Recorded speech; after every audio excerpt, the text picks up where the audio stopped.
आज हमारे साथ बेंगलुरु स्टोरी टेलिंग सोसाइटी की बहन अपर्णा अथरे और अन्य सदस्य जुड़े हैं। आइए उन्हीं से बात करते हैं और जानते हैं उनके अनुभव। हेलो।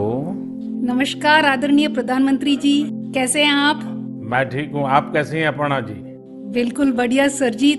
सबसे पहले मैं बैंगलोर स्टोरी टेलिंग सोसाइटी की ओर से धन्यवाद देना चाहती हूँ कि आपने हमारे जैसे कलाकारों को इस मंच पे बुलाया है और बात कर रहे हैं। और मैंने सुना है कि आज तो शायद आपकी पूरी टीम भी आपके साथ बैठी हुई है। जी जी बिल्कुल बिल्कुल सर। तो अच्छा होगा कि आपकी टीम का परिचय करवा दें ताकि मन की बात के जो श्रोता है उनको परिचय हो जाए कि आप लोग कैसा बड़ा अभियान चला रहे हैं। सर, मैं अपर्णा अत्रेया हूँ। मैं 2 बच्चों की माँ हूँ, एक भारतीय वायुसेना के अफसर की बीवी हूँ और एक पैशनेट स्टोरी टेलर हूँ सर। स्टोरी टेलिंग की शुरुआत 15 साल पहले हुई थी जब मैं सॉफ्टवेयर इंडस्ट्री में काम कर रही थी। तब मैं CSR प्रोजेक्ट्स में वॉलंटरी काम करने के लिए जब गई थी, तब हजारों बच्चों को कहानियों के माध्यम से शिक्षा देने के मौका मिला। और ये कहानी जो मैं बता रही थी वो अपनी दादी माँ से सुनी थी। लेकिन जब कहानी सुनने वक्त मैं जो खुशी उन बच्चों में देखा, मैं क्या बोलूं आपको, कितनी मुस्कुराहट थी, कितनी खुशी थी। तो उसी समय मैंने तय किया कि स्टोरी टेलिंग मेरे जीवन का एक लक्ष्य होगा सर। आपकी टीम में और कौन है वहाँ? मेरे साथ हैं शैलजा संपत। नमस्कार सर। नमस्ते जी। मैं शैलजा संपत बात कर रही हूँ। मैं तो पहले टीचर थी, उसके बाद जब मेरे बच्चे बड़े हुए तब मैंने थिएटर में काम शुरू किया और फाइनली कहानियों को सुनाने में सबसे ज्यादा संतृप्त मिला।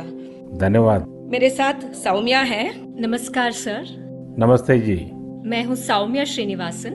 मैं एक साइकोलॉजिस्ट हूँ। मैं जो काम करती हूँ बच्चों और बड़े लोगों के साथ, उसमें मैं कहानियों के द्वारा मनुष्य के नव रसाओं को जगाने में कोशिश करती हूँ और उसके साथ चर्चे भी करती हूँ। यह मेरी लक्ष्य है, healing and transformative story telling. नमस्ते सर। नमस्ते जी। मेरा नाम अपर्णा जयशंकर है। वैसे तो मेरी सौभाग्य है कि मैं अपनी नाना नानी और दादी के साथ इस देश के विभिन्न भागों में पली हूँ, इसीलिए रामायण, पुराणों और गीता की कहानियाँ मुझे विरासत में हर रात को मिलती थी। और बैंगलोर स्टोरी टेलिंग सोसाइटी जैसी संस्था है तो मुझे तो स्टोरी टेलर बनना ही था। मेरे साथ मेरे साथी लावण्या प्रसाद है। लावण्या जी नमस्ते। नमस्ते sir. I am an electrical engineer turned professional storyteller. Sir, I grew up listening to stories from my grandfather. I work with senior citizens in my special project called Roots, where I help them document their life stories for their families. Lavanya ji आपको बहुत बधाई। और जैसा आपने कहा, मैंने भी एक बार मन की बात में सबको कहा था कि आप परिवार में अपने दादा दादी नाना नानी है तो उनसे उनके बचपन की कहानियां पूछिए और उसको टैप कर लीजिए, रिकॉर्ड कर लीजिए, बहुत काम आएगा, ये मैंने कहा था। लेकिन मुझे अच्छा लगा कि एक तो आप सबने जो परिचय दिया अपना, उसमें भी आपकी कला, आपकी कम्युनिकेशन स्किल और बहुत ही कम शब्दों में बहुत ही बढ़िया ढंग से आपने अपना परिचय करवाया, इसलिए भी मैं आपको बधाई देता हूँ। Thank you sir, thank you. अब जो हमारे श्रोता लोग हैं मन की बात के, उनका भी मन करता होगा कहानी सुनने का। क्या मैं आपको रिक्वेस्ट कर सकता हूँ, एक तो कहानी सुनाएं आप लोग? जी बिल्कुल, ये तो हमारा सौभाग्य है जी। चलिए चलिए सुनते हैं कहानी एक राजा की। राजा का नाम था कृष्णदेवराय और राज्य का नाम था विजयनगर। अब राजा हमारे थे तो बड़े गुणवान, अगर उनमें कोई खोट बतानी ही था तो वो था उनका अधिक प्रेम अपने मंत्री तेनालीरामा की ओर और दूसरा भोजन की ओर।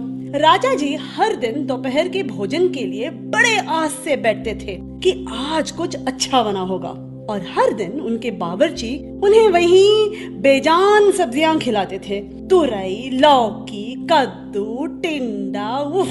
ऐसे ही एक दिन राजा ने खाते खाते गुस्से में थाली फेंक दिया और अपने बावर्ची को आदेश दिया, या तो कल कोई दूसरा स्वादिष्ट सब्जी बनाना या फिर कल मैं तुम्हें सूली पे चढ़ा दूंगा।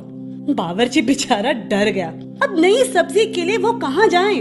बावर्ची भागा भागा चला सीधे तेनालीरामा के पास और उसे पूरी कहानी सुनाई। सुनकर तेनालीरामा ने बावर्ची को उपाय दिया। अगले दिन राजा दोपहर के भोजन के लिए आए और बावर्ची को आवाज दिए, आज कुछ नया स्वादिष्ट बना है या मैं सूली तैयार कर दूं? डरे हुए बावर्ची ने झटपट से थाली सजाया और राजा के लिए गर्मा गर्म खाना परोसा। थाली में नई सब्जी थी। राजा उत्साहित हुए और थोड़ी सी सब्जी चखे। वाह, क्या सब्जी थी! न तुरई की तरह फीकी थी, न कद्दू की तरह मीठी थी। बावर्ची ने जो भी मसाला भून के कूट के डाला था, सब अच्छी तरह से चढ़ी थी। उंगलियां चाटते हुए संतुष्ट राजा ने बावर्ची को बुलाया और पूछा कि ये कौन सी सब्जी है, इसका नाम क्या है? जैसे सिखाया गया था वैसे ही बावर्ची ने उत्तर दिया, महाराज, ये मुकुटधारी बैंगन है।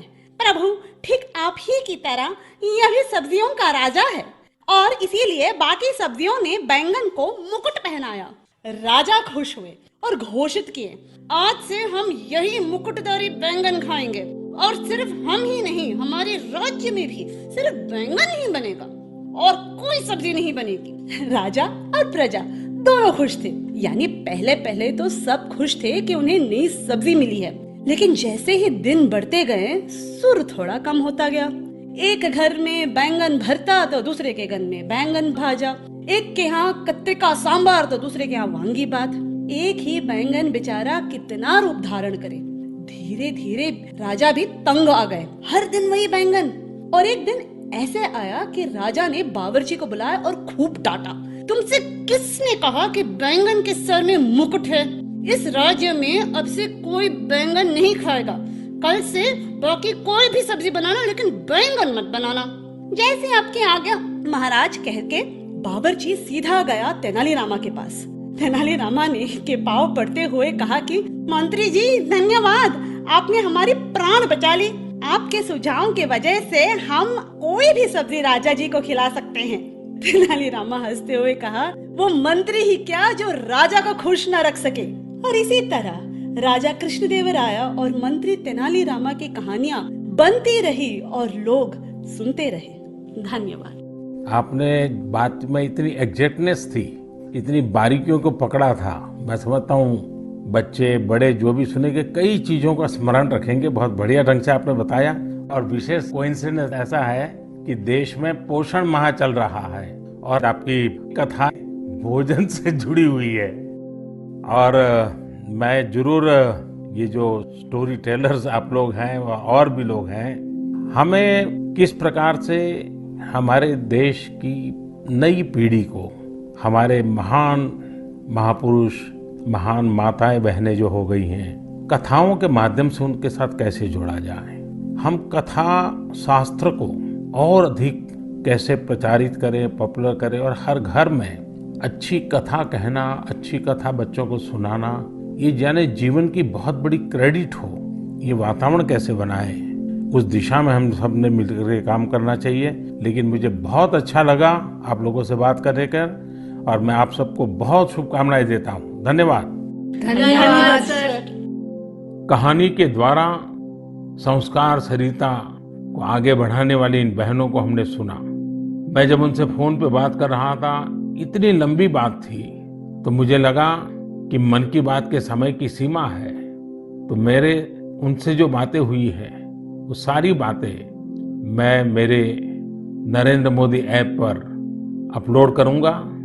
पूरी कथाएं जरूर वहां सुनिए। अभी मन की बात में तो मैंने उसका बहुत छोटा सा अंश ही आपके सामने प्रस्तुत किया है।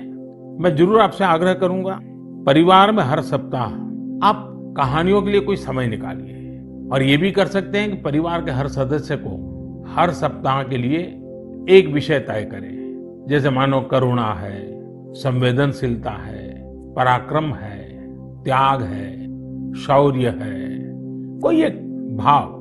और परिवार के सभी सदस्य उस सप्ताह एक ही विषय पर सबके सब लोग कहानी ढूंढेंगे और परिवार के सब मिलकर के एक एक कहानी कहेंगे। आप देखिए परिवार में कितना बड़ा खजाना हो जाएगा, रिसर्च का कितना बढ़िया काम हो जाएगा, हर किसी को कितना आनंद आएगा और परिवार में एक नई प्राण, नई ऊर्जा आएगी। उसी प्रकार से हम एक काम और भी कर सकते हैं। मैं कथा सुनाने वाले सबसे आग्रह करूंगा, हम आजादी के 75 वर्ष मनाने जा रहे हैं क्या हम हमारी कथाओं में पूरे गुलामी के कालखंड की जितनी प्रेरक घटनाएं हैं उनको कथाओं में प्रचारित कर सकते हैं?